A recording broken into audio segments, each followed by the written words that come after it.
சுக்கிர பெயர்ச்சி நடக்கவிருக்கிறது. சுக்கிர பகவான் ரிஷபத்திலிருந்து மிதுன ராசிக்கு செல்லுகிறார்.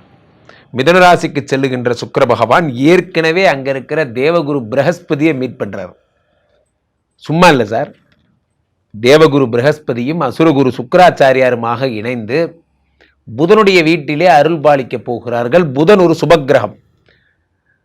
புதன் ஒரு சுபக்கிரகத்தினுடைய வீட்டிலே சுக்கிர பகவானும் குரு பகவானுமாக சேர்ந்து பலன்களை வாரி வாரி வழங்கப் போகிறார்கள். இந்த உலகத்தில் அத்தனை பேருக்கும் ஜாதகத்தில் இந்த பக்க குவாட்ரண்ட்ல யார் இருக்காரு? சனீஸ்வரன் இருக்கிறார். இந்த பக்க குவாட்ரண்ட்ல யார் இருக்கா? சுக்கிரனும் குருவுமாக இருக்கிறார்கள். இந்த சுக்கிர பகவான் வாழ்க்கையிலே இன்பங்களுக்கான சுகங்களுக்கான அதிபதி என்று அழைக்கப்படுகிறார். ஜோதிடத்தில் கலத்திரகாரகன் என்றும் அழைக்கப்படுகிறார். திருமணமாகுது ஒருத்தருக்குன்னா அதுக்கு சுக்கிரனுடைய அருள் கண்டிப்பாக வேணும். இல்வாழ்க்கையில் மகிழ்ச்சி, தம்பதிகள் சந்தோஷமா இருக்காங்கன்னா சுக்கிர பகவானுடைய அருள் என்பது கண்டிப்பாக தேவை. ஆக இந்த சுக்கிரன் காதல் மற்றும் இல்வாழ்க்கை, மகிழ்ச்சி, இன்பம்னு வாழ்க்கையில் என்னென்ன இருக்கோ அது அத்தனைக்கு சுக்கிர பகவான் தான் அதிபதியாக இருக்கிற. மிகப்பெரிய பங்களா, மிகப்பெரிய சொகுசு வாழ்க்கை, ஆடம்பரமான காரு, வாசனை திரவியங்கள் போன்ற அத்தனை விஷயத்துக்கும் சுக்கிரன் தான் காரகத்துவமாக இருக்கார். இந்த சுக்கிரத்தை சொல்லுவோம் இல்லையா, உங்களுக்கு என்னங்க சுக்கிர தசை அடிக்குது, அடி தூள் பண்ணுறீங்கலாம் சொல்கிறாங்கல்ல. அப்போ அந்த சுக்கிரன் என்றால் என்ன அப்படின்னா மகிழ்ச்சிக்கான கடவுளாக இருக்கிறார். கலைத்துறையில் இருப்பவர்களுக்கெல்லாம் இந்த சுக்கிரனுடைய அருளாசி தான் மிகப்பெரிய வெற்றியை தருகிறது. அதை போலவே இசைத்துறையில் இருப்பவர்களுக்கும் இந்த சுக்கிரன் தான் அருளாசி தருகிறார். அவ்வகையிலே இந்த சுக்கிர பயிற்சி ஒவ்வொரு ராசிகளுக்கும் யார் யாருக்கெல்லாம் குபேர சம்பத்துகளை தரப்போகிறது, யார் யாருக்கெல்லாம் திருமண யோகங்களையும் வைபவங்களையும் பிள்ளை பிராப்தியும் உண்டாக்கப் போகிறது, யாரெல்லாம் வெளிநாடு போக போறீங்க என்பதையெல்லாம் ராசி ரீதியாக பார்த்து விடலாம். ரிஷபராசிக்காரர்களுக்கெல்லாம் இந்த சுக்கிர பயிற்சி என்ன பலன்களை தரப்போகிறது? ரிஷபராசிக்காரர்களுக்கு ராசிநாதன் சுக்கிரன். இந்த ராசிநாதன் சுக்கிரன் 2ஆம் வீட்டிலே மிதுனத்திலே குருவோடு சேர்ந்திருக்கிறார். இந்த 2ஆம் வீடு என்பது புதனுடைய வீடு. 2, 5 குடையவர் புதன், தனாதிபதியினுடைய வீடு. ராசிநாதன் தனாதிபதி வீட்டுக்கு செல்லுகிறார். தனாதிபதி வீட்டுக்கு செல்லும் பொழுது பணம் சம்பாதிக்கணுங்கிற எண்ணம் வரும். வாழ்க்கையில் பணம் சம்பாதிக்கிறங்கிற எண்ணம் இப்பொழுதுதான் வரப்போகிறது. முறையாக உங்களுக்கு இது வரைக்கும் நீங்கள் பெரிய ஃபோக்கஸ் எல்லாம் பண்ணல சார், நான் பாட்டுக்கு விளையாட்டுத்தனமாக இருந்துட்டேன், வர்ற ஆஃபர்ஸ் எல்லாம் அப்படியே விட்டுட்டேன், இப்போ ஆனால் விடமாட்டேன் சார், இப்போ விடமாட்டேன் சார், இந்த டிசம்பருக்குள்ளே நான் ஒரு ஆள் ஆகி காட்டுறேன் என்ற எண்ணம் எப்பொழுது வருகிறதோ இனிமேல் ஜெயிச்சிருவீங்க. ரிஷபராசிக்காரர்கள் ராசிநாதன் 2ஆம் வீட்டில் இருக்கும் பொழுது பணம் தனஸ்தானத்திலே சுக்கிரன் இருப்பதால் பணம் ஈட்ட வேண்டும் என்ற எண்ணம் உங்களுக்கு வரப்போகிறது. பணத்தை ஈட்டப் போகிறீர்கள்.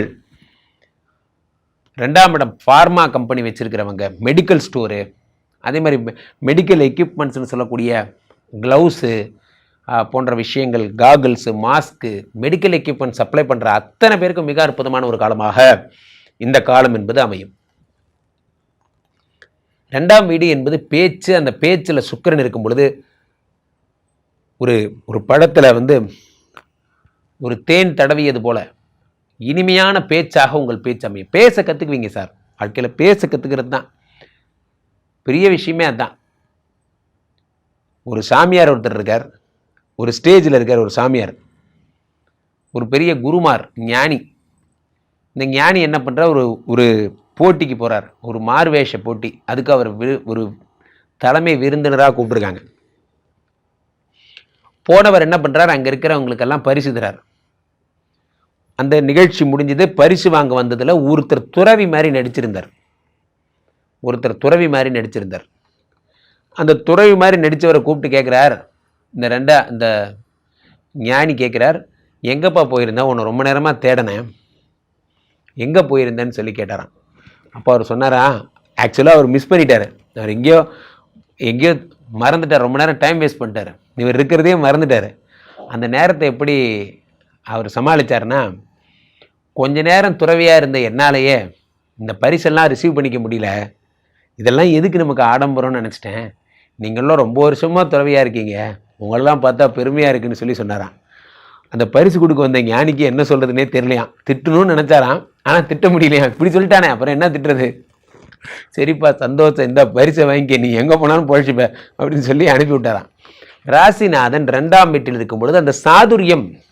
நண்பர்களே, பணம் என்பது ஒரு லக்ஷ்மி, ஒரு நேரம் தான் கதவை தட்டுது. அது கரெக்டாக வாய்ப்பை பயன்படுத்தி கொள்ள வேண்டும்.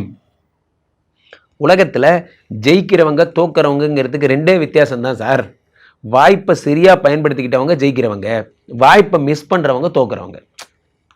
ஜெயிக்கிறவங்களுக்கு தோக்குறவங்களுக்கு ஒரு வித்தியாசம் கிடையாது. 2 பேருக்கும் 2 கண்ணு, ஒரு மூக்கு, ஒரு வாய் தான். ஆனால் இவர்கள் என்ன டிஃபரன்ஸ்னு பார்த்தீங்கன்னா, இவர்கள் வாய்ப்பை தவற விட்டவர்கள் யார்? தோல்வியாளர்கள். வாய்ப்பை தக்க வைத்துக் கொண்டவர்கள் ஜெயித்தவர்கள். அவ்வளவுதான், சிம்பிள். அவ்வகையிலே ராசிநாதன் 2ஆம் வீட்டில் இருக்கும் பொழுது மிகப்பெரிய அச்சீவ்மெண்ட்ஸ் எல்லாம் உங்களுக்கு கிடைக்கிறது. படிப்புல நான் தேவகுருவும் அசுரகுருவுமாக சேர்ந்திருக்கும் பொழுது புதிய புதிய யுக்திகள் எல்லாம் நீங்கள் படிக்கிறீங்க. எனக்கு தெரிஞ்ச ஒருத்தர் ரொம்ப சிம்பிளா ராகு காலம் யமகண்டம் நினைவு வச்சுக்கிறது எப்படின்னு தெரியல சார். எப்படி தான் இந்த ராகு காலம் யமகண்டம்லாம் நினைவு வச்சுக்கிறாங்க? அப்போ ஒருத்தர் ஈஸியாக சொல்கிறார், திருநாள் சடுதியில் வெயிலில் புரண்டு விளையாடச் செல்வது நியாயமா? அவ்வளோதான் ராம்ஜி சார், இதை மைண்டில் வச்சுக்கோங்கன்னார். திருநாள் சடுதியில் வெயிலில் புரண்டு விளையாடச் செல்வது நியாயமா? இன்னொரு தடவை ரிமைண்ட் ஓட்டி கூட கேளுங்க. திங்கக்கிழமை 7:09 ராகு காலம். திருநாள் சடுதியில், சானா சனிக்கிழமை, அந்தந்த லெட்டர் ஸ்டார்டிங் வச்சுக்கோங்க. திருநாள் சடுதியில் வெயிலில் புரண்டு விளையாட செல்வது நியாயமா? அவ்வளோதான் சார். ஆட பாவியா, யாரா இதெல்லாம் சொல்லிக் கொடுக்குற? சிம்பிள் ஃபார்முலேஸ் இதெல்லாம் நீங்கள் டிரைவ் பண்ணுவீங்க. ஏன்னா சுக்கிரன் தேவகுரு ஒரு விஷயத்தை ரொம்ப சிம்பிளாக செய்கிறது எப்படிங்கிறத உங்கள்கிட்ட தான் கற்றுக்கணும். போகும் ராசிநாதன் 2ஆம் வீட்டிலே புதனுடைய வீட்டிலே புத்திகாரகன் வீட்டில் இருக்கும் பொழுது கசரதபர எங்கே நம்மனா இரள வரல, அவ்வளோதான் சார். எல்லாத்து மேலே ஒரு புள்ளி வச்சிருக்க, முடிஞ்சு போச்சு, அதான் மெய் எடுத்துட்டான். சிம்பிள். அப்போது இது போன்ற பைனரி சிஸ்டம் ப்ரோக்ராம் எழுதுகிறவங்க, C++ ப்ரோக்ராம் எழுதுகிறவங்க, கம்ப்யூட்டர் துறையிலே இந்த மாதிரியான கஷ்டமான ப்ரோக்ராம்ஸ் எல்லாம் டிரைவ் பண்ணுறவங்க, விண்வெளி ஆராய்ச்சியாளர்கள், விண்வெளியில் போகிறதுக்கு இந்த ஸ்பேஸ் ராக்கெட்லாம் பண்ணுறதுக்கான ப்ரோக்ராம்ஸ் எழுதுகிறவங்க, அவங்களுக்கெல்லாம் பொற்காலம். ராசிநாதன் 2ஆம் புதனுடைய வீட்டில் இருக்கிறார். புதன் என்பது புத்திகாரகன். தேவகுரு பிரகஸ்பதி அசுரகுரு சுக்கராச்சாரியாருமாக சேர்ந்து பிளஸ்ஸிங்ஸ் பண்ண போகிறாங்க. சும்மா கிடையாது, சாதாரண நாட்கள் கிடையாது. 2 பேருமே மிகப்பெரிய ஆளு, 2 பேருமே குருஸ்தானத்தில் இருக்கிறவங்க. இவர்களோட பிளஸ்ஸிங் கண்டிப்பாக வீணாக போகாது. அதான் அதனுடைய ஹைலைட்டு. அப்போ 5 குடைவராகவும் இருக்கிறார். 5 குடைவர்னா யார்? புத்திரஸ்தானம். புத்திரஸ்தானத்துக்குடையவர் புத்திரகாரகன் குருவோடு சேர்ந்திருக்கிறார். எப்படி? புத்திரஸ்தானத்துக்குடையவர் 5 குடைய சுக்கிரன் புத்திரகாரகன் குருவோடு சேர்ந்திருக்கிறார். அப்போ என்ன ஆகும்? குழந்தை பிராப்திக்கு தள்ளி போகுது சார், நான் என்ன பண்ணுறதுன்னு தெரில, நான் IVF பண்ணேன், IUI பண்ணுறேன், என்னென்னமோ பண்ணேன், எனக்கு வேணும் ஒரு ப்ராப்பரான இது மட்டும் கிடைக்க மாட்டேங்குது, என்ன குறைனே தெரில சார். டாக்டரை கேட்டால் உனக்கு உடம்பு சரியில்லை, நல்லா சாப்பிடுங்கிறான். இந்த டாக்டர் கேட்டால் இல்லை உனக்கு உடம்பு சரியில்லைங்கிற. ஆனால் உடம்புக்கு என்னன்னு தான் எங்களுக்கே தெரில. ஏன்னா குழந்தை மட்டும் ஓகே ஆக மாட்டேங்குது. நண்பர்களே, குழந்தை ஓகே ஆகிறது வெறும் உடல்நிலையை மட்டும் சார்ந்ததல்ல, தெய்வ அனுகிரகத்தை சார்ந்தது. அந்த கிரகங்கள் 5 கூடியவனுடைய ஆசீர்வாதமும் தெய்வ அனுகிரகமும் இருக்கும்போது தன்னால் குழந்தை என்பது கிடைத்துவிடும்.